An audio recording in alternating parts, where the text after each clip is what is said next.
Eh bien bonjour à toutes et à tous, c'est Anthony Klinger de la chaîne Hacking SEO, j'espère que vous allez bien. Aujourd'hui on se retrouve pour une nouvelle vidéo où je vais vous présenter un outil totalement gratuit qui va vraiment vous permettre de monter en position sur Google. Car aujourd'hui ce qu'on va voir c'est comment savoir pourquoi Google nous pénalise, sur quel point et comment mettre en place des méthodes qui vont nous permettre justement d'enlever tous ces problèmes et de ranker beaucoup plus rapidement et beaucoup plus facilement sur le moteur de recherche qu'est Google. Donc l'outil que je vous présente aujourd'hui est totalement gratuit, c'est un freemium, il s'appelle Darboost.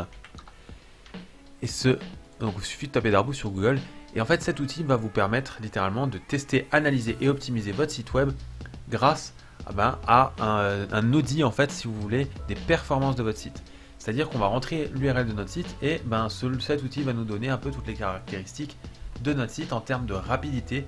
Qu'est-ce qui bloque la rapidité, qu'est-ce qu'il faut changer, qu'est-ce qu'il faut minimiser, et surtout des endroits très précis en nous donnant chaque script, chaque image qu'elle prend sur l'hébergeur et pourquoi il est plus utile d'ajouter des extensions, notamment sur WordPress, qui vont nous permettre d'accélérer le site web.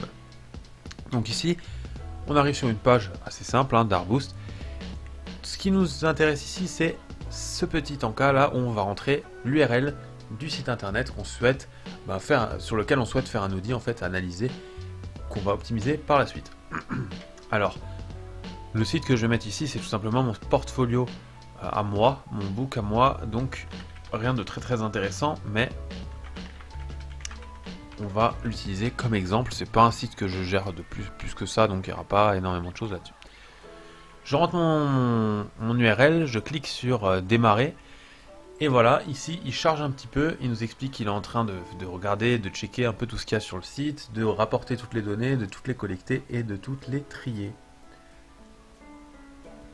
Donc vraiment vous allez voir que l'avantage de cet outil par rapport à un autre outil comme PageSpeed Insight ou GTmetrix, bon GTmetrix c'est très bon aussi également, mais vous allez voir que cet outil, il y a vraiment un point fort, c'est qu'il va vous donner exactement chaque milliseconde que prend une image, un script, du CSS sur votre site web et comment l'optimiser.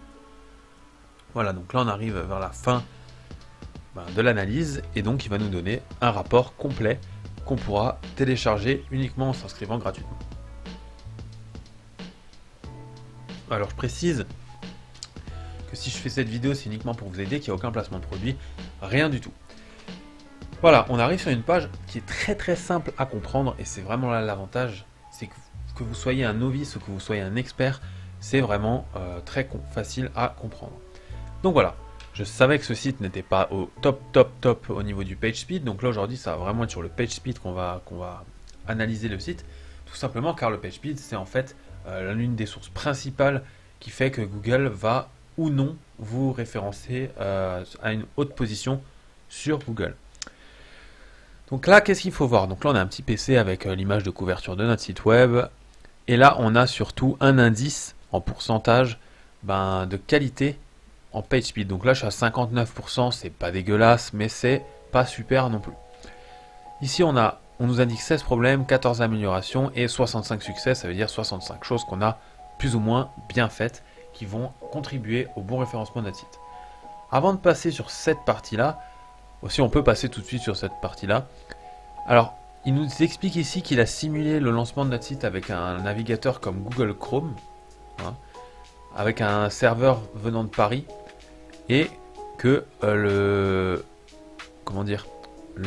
temps de chargement de download de leur hébergeur est de 8 mégas et 1,5 mégas d'upload. Donc voilà, ça on s'en fout un peu en fait, ça change absolument rien. C'est vraiment cette partie-là qui est très utile. Alors, les requêtes, c'est le nombre de requêtes que doit faire le serveur pour afficher votre site web sur l'écran du navigateur de la personne qui visite. J'espère que ça a été clair. L'avantage ici, c'est que vous pouvez voir qu'il y a des petites couleurs pour l'HTML, le CSS, les scripts, les images et autres. Généralement, vous allez voir que c'est l'HTML, CSS, script, images qui prennent en compte, les autres sont très minimes. Ici, j'ai 95 requêtes pour accéder donc à tout mon code HTML, tout mon code CSS, tout mon code JavaScript et toutes mes images. Le poids, ça c'est tout simplement tout ce qui se trouve sur mon site, ce que ça représente en poids. Donc voilà, 8 mégas, c'est quand même assez conséquent, malgré que je sois pas mal optimisé sur le site, on va voir que bon, il y a la possibilité de faire mieux. Ici, on a notre premier octet, c'est-à-dire à partir de quand, lorsqu'on a lancé l'analyse sur le site web, il a capté l'URL et il a capté qu'on avait un site web. Donc l'URL était valide.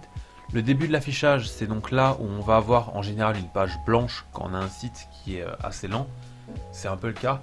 Si vous tapez l'URL et vous faites entrer, vous aurez d'abord une page blanche qui va se charger au fur et à mesure que tous les éléments de la page soient chargés. 9,08 secondes, c'est le temps total pour que toutes les images, tout l'HTML, tout le CSS et tous les scripts soient chargés. Voilà. Là, on a la possibilité d'avoir des détails et tout ça, mais avant de passer à là, on va regarder encore un peu dessus. Donc là, je vais cliquer sur voir les priorités. Et là, vous allez voir justement qui va vous dire où sont les problèmes, qu'est-ce qu'on peut améliorer, etc., etc. Tout ça avec des données précises. C'est-à-dire, ici, on peut voir activer la compression des ressources. Ça veut dire que j'ai probablement des fichiers qui ne sont pas compressés, donc qui n'ont pas forcément lieu de ne pas l'être, et donc autant le faire. Donc là, si je clique sur voir plus, il va me donner les liens, voilà ici, où je peux compresser justement tous les fichiers qui se trouvent avec ces URL. Voilà, donc je peux redescendre. Donc là, ce qui est utile, c'est un peu de regarder toutes les choses qu'il vous donne. 25 images sont redimensionnées côté navigateur, ça veut dire que l'image, quand elle apparaît sur le site, elle a été redimensionnée et elle ne fait pas la taille, on va dire, minime qu'il faudrait pour ne pas être redimensionnée. C'est-à-dire qu'une image qui s'affiche en 500 x 500, si l'image de base fait 1000 x 1000, le navigateur doit d'abord vous la redimensionner en 500 x 500 pour que vous la voyez en 500 x 500. Peu importe la taille de base. C'est assez simple à comprendre, ça paraît peut-être compliqué quand je l'explique, mais croyez-moi, c'est rien de très compliqué. Dans des formations qu'on va sortir avec Camille, ce sera très très simple à comprendre, ne vous inquiétez pas. Donc ici, on a plusieurs types de problèmes. Il suffit de regarder, 26 images, 5,3 MO sont chargés trop tôt. Vous avez un petit détail, vous faites là, vous avez carrément les liens vers les images. Donc jusque là, aucun souci. Ici, on a les points d'amélioration. Ça, c'est des choses qu'on peut améliorer, mais qui ne font pas forcément partie, on va dire, des problèmes majeurs qu'a repéré Darboost sur notre site. Et enfin, en dessous, on a tout ce qui est bien à jour pour nous dire que tout est bien, qui finit bien. Voilà. Là, en termes de référencement SEO également, on a, il nous analyse les balises H1, H2, H3. Bon, là, vous pouvez voir notamment qu'il y a une belle boulette. C'est peut-être une limite de ce site. C'est qu'en fait, mon site, vu que je l'ai refait plein de fois et que le code est assez dégueulasse, j'ai 6 balises H1, 27 balises H2, c'est vraiment énorme. Lui me dit que c'est bien, mais en fait, c'est pas du tout bien. Donc, il y a quelques limites, mais c'est quand même, dans l'ensemble, très très précis. Voilà. Donc ça, c'est pour avoir un rapport sur un peu tous les problèmes et tout ce qui va bien sur votre site. Et maintenant, on va regarder au niveau de la timeline et du waterfall, et c'est là que c'est vraiment très intéressant. Comme je vous l'ai dit avant, 95 requêtes pour vraiment afficher tout mon contenu. Et là, on va voir qu'ici, notamment, en temps de chargement, je suis assez énorme. J'ai 1,6 secondes qui est utilisé uniquement pour charger un script. Donc, c'est-à-dire, ici, on le voit, c'est un script en JavaScript avec l'URL justement de ce script. Donc là, en l'occurrence, c'est Visual Composer. En général, c'est celui qui bouffe le plus de place en page speed quand vous êtes sur WordPress avec un thème. Donc, si vous avez la possibilité de coder ou de faire mieux, je vous conseille de faire mieux. Donc là, vous avez vraiment la possibilité de voir tout ce qui prend de la place, tout ce qu'il faudrait supprimer ou optimiser. Et là, vous voyez qu'en fait, la barre rouge signifie le temps maximal, c'est-à-dire là où le site sera affiché à 100%. Ça, la barre qui est ici, c'est une barre invisible, j'appelle ça la barre invisible, c'est vraiment là où vous allez cliquer pour voir le site. Donc là, on peut voir qu'il y a quand même pas mal de ressources à chaque fois. Donc là, notamment, ce sont des images qui vont prendre à chaque fois un petit peu plus de place, et surcharger à chaque fois mon serveur et donc ralentir le temps de chargement.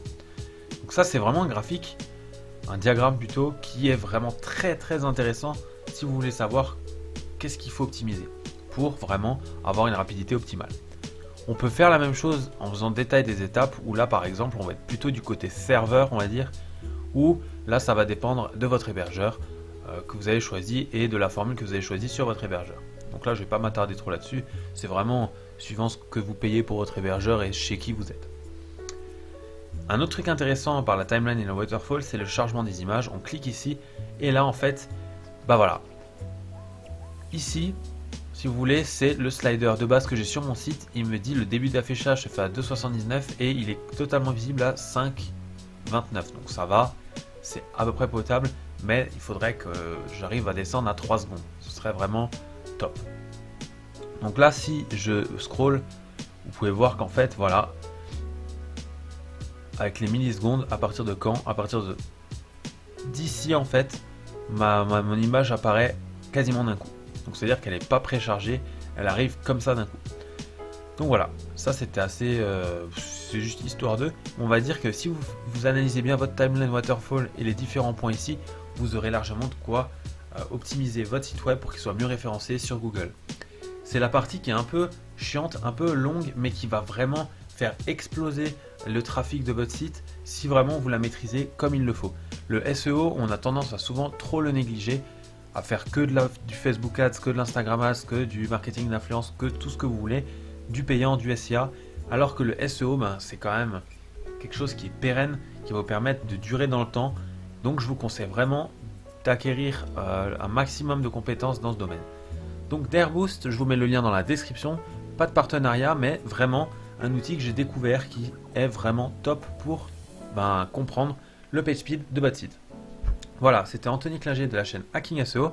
Si cette vidéo vous a plu, n'hésitez pas à mettre un pouce bleu et à vous abonner à la chaîne. Je vous dis ciao tout le monde.